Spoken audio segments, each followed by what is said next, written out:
அகிலம் நியூஸ் சொந்தங்களுக்கு வணக்கம். அகிலம் நியூஸின் இன்றைய காலை நேர பிரதான செய்திகள். முதலில் தலைப்பு செய்திகள். ஆசிரியர் அதிபர் தொழிற்சங்க கூட்டமைப்பின் அதிரடி அறிவிப்பு. வரி ஏய்ப்பு செய்பவர்களுக்கு பேரிடி, புதுப்பிக்கப்படும் சட்டங்கள். தேசிய அடையாள அட்டையில் ஏற்படவுள்ள புதிய மாற்றம். வீடொன்றில் குடும்பஸ்தர் ஒருவர் கொடூரமான முறையில் கொலை. கல்வியற் கல்லூரிகளுக்கு விசேட ராணுவ பாதுகாப்பு. இலங்கையில் சுட்டுக் கொலை செய்யப்பட்ட கிரிக்கெட் வீரர் தொடர்பில் போலீசார் வெளியிட்ட தகவல். மூளையில் கட்டி வெடித்து இரத்த கசிவு, பரிதாபமாக உயிரிழந்த இளம்பட்டதாரி யுவதி. இடியுடன் கூடிய மழை, மக்களுக்கு விடுக்கப்பட்ட எச்சரிக்கை. எதிர்வரும் திங்கட்கிழமை முதல் 2 வாரங்களுக்கு சட்டப்படி வேலை செய்யும் தொழிற்சங்க நடவடிக்கையில் ஈடுபட ஆசிரியர் அதிபர் தொழிற்சங்க கூட்டமைப்பு தீர்மானித்துள்ளது. இதன்படி பாடசாலைகளுக்கு வெளியில் அனைத்து நடவடிக்கைகளில் இருந்தும் விலகுவதற்கு கூட்டமைப்பு தீர்மானித்துள்ளது. அன்றைய தினம் கொழும்பில் இடம்பெற்ற ஊடகவியலாளர் சந்திப்பில் கலந்து கொண்ட போதே இலங்கை ஆசிரியர் சங்கத்தின் பொதுச் செயலாளர் ஜோசப் ஸ்டாலின் இதனை தெரிவித்துள்ளார். புதிய வரிகளை நடைமுறைப்படுத்துவதற்கு முன்னர் செலுத்த தவறிய மற்றும் ஒத்திவைக்கப்பட்ட வரிகளை அறவிடுவது தொடர்பில் கவனம் செலுத்தப்படும் என ராஜாங்க அமைச்சர் ரஞ்சித் யாமலப்பிட்டிய தெரிவித்துள்ளார். தற்போதைய சட்டங்கள் புதுப்பிக்கப்பட்டு வரி ஏய்ப்பாளர்களிடமிருந்து வசூலிக்கும் தனித்துவமான வேலை திட்டம் ஆரம்பிக்கப்படும் எனவும் அமைச்சர் குறிப்பிட்டுள்ளார். மேலும் மாதம் 1 லட்சம் ரூபாய்க்கு மேல் நிகர வருமானம் உள்ளவர் மட்டுமே வரி செலுத்த வேண்டும் என்றும், வேறு இடத்தில் வரி செலுத்தியிருந்தால் மீண்டும் வரி செலுத்த வேண்டியதில்லை என்றும் அவர் சுட்டிக்காட்டியுள்ளார். இதேவேளை வரி செலுத்தியிருந்தால் பிரதேச செயலகத்துக்கு எழுத்துப்பூர்வமாக அறிவிக்க வேண்டும் என்றும் ராஜாங்க அமைச்சர் குறிப்பிட்டுள்ளார். இந்த நிலையில் வரி ஏய்ப்பு செய்பவர்களை பிடிப்பதற்கு வலுவான வலை போடப்பட்டுள்ளதாகவும், தற்போதுள்ள சட்டங்களை தகவல் தொழில்நுட்பத்துடன் புதுப்பிக்க நடவடிக்கை எடுக்கப்பட்டுள்ளதாகவும் அவர் தெரிவித்துள்ளார். இலங்கையில் இலத்திரனியல் தேசிய அடையாள அட்டை அடுத்த மாதம் முதல் அறிமுகப்படுத்தப்படவுள்ளதாக தகவல்கள் வெளியாகியுள்ளன. குறித்த தகவலை ஆட்பதிவு திணைக்களத்தின் ஆணையாளர் நாயகம் பிரதீப் சபுதந்திரி கூறியுள்ளார்.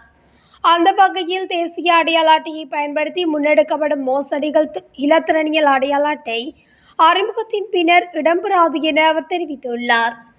மேலும் புதிய அடையாள அட்டையில் கைவிரல் அடையாளம் உள்ளடங்கப்பட்டுள்ளதாகவும் அவர் குறிப்பிட்டுள்ளார். மொரட்டுவையில் உள்ள வீடொன்றில் குடும்பஸ்தர் ஒருவர் கூறிய ஆயுதத்தால் குத்தி கொலை செய்யப்பட்டுள்ளார் என்று போலீசார் தெரிவித்தனர்.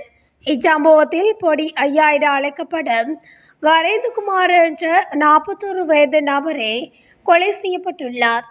இந்த கொலை சம்பவம் தொடர்பில் சந்தேக நபர் ஒருவர் கைது செய்யப்பட்டுள்ளதாக மொரட்டுவை போலீசார் குறிப்பிட்டனர். கொலை சம்பவத்துக்கான காரணம் இதுவரை கண்டறியப்படவில்லை என்றும் போலீசார் தெரிவித்தனர். இது தொடர்பான மேலதிக விசாரணைகளை மொரட்டுவை போலீசார் மேற்கொண்டு வருகின்றனர். இலங்கையின் தேசிய கல்வியற் கல்லூரிகளுக்கு விசேட ராணுவ பாதுகாப்பு வழங்குமாறு கோரிக்கை விடுக்கப்பட்டுள்ளது. கல்வியற் கல்லூரிகளில் நாளைய தினம் புதிய மாணவர் அனுமதி நடவடிக்கைகள் முன்னெடுக்கப்பட உள்ள நிலையில் இந்த கோரிக்கை விடுக்கப்பட்டுள்ளது. கல்வி அமைச்சின் செயலாளர் திலகா ஜெயசுந்தர பாதுகாப்பு அமைச்சின் செயலாளர் கமல் குணரட்னவிடம் எழுத்து மூலம் இந்த கோரிக்கையை முன்வைத்துள்ளார். கல்வியற் கல்லூரிகளுக்கு மாணவர்களை சேர்க்கும் நடவடிக்கையில் இருந்து விரிவுரையாளர்கள் விலகியுள்ளனர். தொழிற்சங்க நடவடிக்கைகளில் ஒன்றாக இவ்வாறு விரிவுரையாளர்கள் தங்களது பயணிகளில் இருந்து விலகிக் கொண்டுள்ளனர். மாணவர்களுக்கிடையில் முரண்பாடுகள் ஏற்படுத்தி மாணவர் அனுமதி செயற்பாடுகளை சீர்குலைக்க முயற்சிக்கப்படுவதாக தகவல் கிடைத்துள்ளதாக திலக ஜெயசுந்தர தெரிவித்துள்ளார். மேலும் மாணவர்களை சேர்க்கும் அனைத்து பொறுப்புகளும் கல்வியற் கல்லூரிகளின் பீடாதிபதிகளிடம் காணப்படுவதனால் குழப்பங்களை ஏற்படுத்த முயற்சிக்கப்படலாம் என சுட்டிக்காட்டியுள்ளார். குழப்பங்களை தடுக்கும் நோக்கில் கல்வியற் கல்லூரிகளுக்கு இராணுவ பாதுகாப்பு வழங்குமாறும் அவர் கோரியுள்ளார். கல்வியற் கல்லூரிகளில் பகுடிவதை உள்ளிட்ட செயற்பாடுகள் மூலம் மாணவர்களை கல்லூரிகளுக்கு சேர்க்கும் நடவடிக்கைகளை சீர்குலைக்க முயற்சிக்கப்படலாம் என அவர் எச்சரிக்கை விடுத்துள்ளார். இதேவேளை தேசிய கல்வியற் கல்லூரிகளில் இராணுவத்தினரை பாதுகாப்பு கடமையில் அமர்த்துவதற்கு தொழிற்சங்கங்கள் கடும் எதிர்ப்பை வெளியிட்டுள்ளதாக தெரிவிக்கப்படுகின்றது. அம்பலாங்குட கந்தமாவத்தை பகுதியில் நேற்றிரவு இடம்பெற்ற துப்பாக்கிச் சூட்டில் உயிரிழந்த முன்னாள் கிரிக்கெட் வீரர் தொடர்பான தகவல்களை போலீசார் வெளியிட்டுள்ளனர். 2022ஆம் ஆண்டு இலங்கை 19 வயதுக்குட்பட்ட உலகக்கிண்ண அணியின் தலைவராக இருந்த தம்மிக்க நிரோசன என்பவரை இவ்வாறு சுட்டுக் கொல்லப்பட்டதாக தெரிவிக்கப்பட்டது. இவர் தற்போது வெளிநாட்டில் வசிக்கும் பாதாள உலக குழு உறுப்பினர் சுரங்க மாணவடுவின் உதவியாளர் என போலீசார் தெரிவித்துள்ளனர்.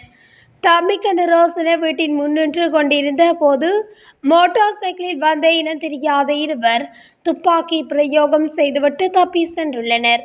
41 வயதில் காலமான தம்மிக்க நிரோசன 2 பிள்ளைகளின் தந்தை என்பதுடன் அண்மையில் துபாயில் இருந்து வந்த நிலையில் இலங்கையில் துப்பாக்கிச் சூட்டுக்கு இலக்கானார்.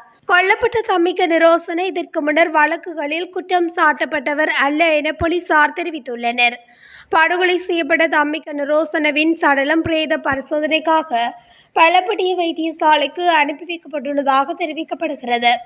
இதேவேளை அம்பலாங்குடை பிரதேசத்தில் அண்மை காலமாக பல துப்பாக்கிச் சூட்டு சம்பவங்கள் பதிவாகியுள்ளதுடன் அம்பலாங்குடை பிரதேசத்தில் நிரந்தரமாக வசிப்பவரை இலக்கு வைத்து மேற்கொள்ளப்பட்ட துப்பாக்கிச் சூடு சம்பவம் இதுவென போலீசார் தெரிவித்தனர். கண்டியில் பட்டதாரி யுவதியொருவர் மூளையில் கட்டி வெடித்து இரத்த கசிவு ஏற்பட்டமையினால் உயிரிழந்துள்ளதாக காவல்துறையினர் தெரிவித்துள்ளனர். கண்டியில் கின்னஸ்கிரி ராப்புகொத்த பகுதியைச் சேர்ந்த 25 வயதுடைய பிலிப் நக்மா என்ற யுவதியை இவ்வாறு உயிரிழந்துள்ளார். குறித்த யுவதி கிராம உத்தியோகத்தர் பரீட்சையில் சித்தியடைந்து நியமனம் பெறுவதற்கான பயிற்சியில் ஈடுபட்டிருந்த பட்டதாரி யுவதி என தெரிவிக்கப்பட்டுள்ளது. அத்தோடு தேர்தேனிய வைத்தியசாலையில் மரண விசாரணை அதிகாரி PK அபிரத்னவினால் பிரேத பரிசோதனை மேற்கொள்ளப்பட்டுள்ள நிலையில் மூளையில் கட்டிப்பிடித்து இரத்த கசிவு ஏற்பட்டமே இந்த மரணத்திற்கு காரணம் என அவர் தெரிவித்துள்ளார். இது தொடர்பாக உயிரிழந்த யுவதியின் தந்தை மேலும் தெரிவிக்கையில், எனது மகள் கின்னஸ்கிரிய சிவனேஸ்வரா வித்தியாலயத்தில் உயர்தரம் வரை படித்தார்.